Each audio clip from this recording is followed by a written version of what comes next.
Bonjour tout le monde.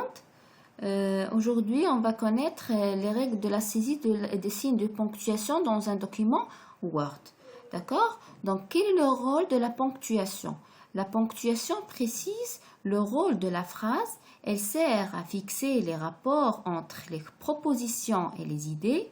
D'autre part, elle sert à marquer à l'aide de signes les pauses, les inflexions de la voix dans la lecture. Donc, quelles sont ces règles ou les règles de la saisie des signes de ponctuation dans un document Word? On va diviser les signes de ponctuation en deux groupes. Le premier groupe contient le point, la virgule, les 3 points de suspension.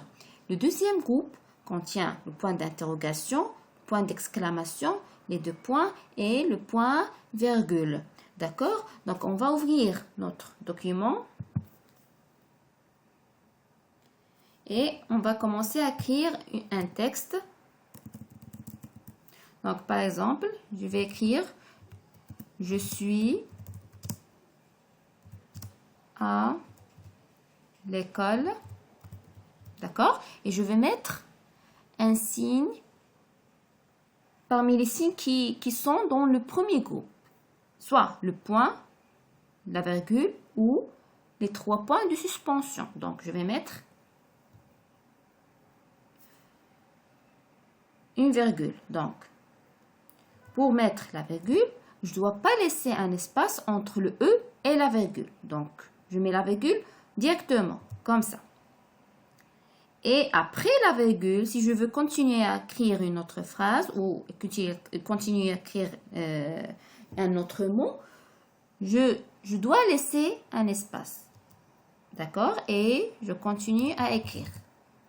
D'accord? Sinon, si je n'ai pas laissé un espace après le point, après la virgule ou le point ou les 3 points de suspension,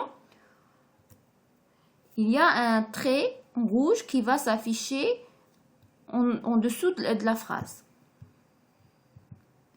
et qui montre qu'il y a une faute. D'accord? Donc, je ne dois pas laisser un espace après la virgule ou le point ou les 3 points de suspension. D'accord?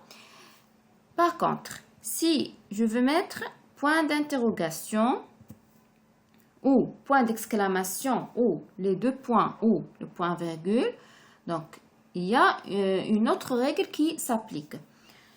Donc cette règle montre que je dois laisser un espace avant le signe et un espace après le signe. Donc, on a ici 2 espaces. Donc, je dois laisser un espace, puis je mets point d'interrogation et après, il y a un autre espace et je continue mon travail. Voilà. Et cette règle s'applique sur le point d'interrogation, point d'exclamation, les 2 points et le point virgule.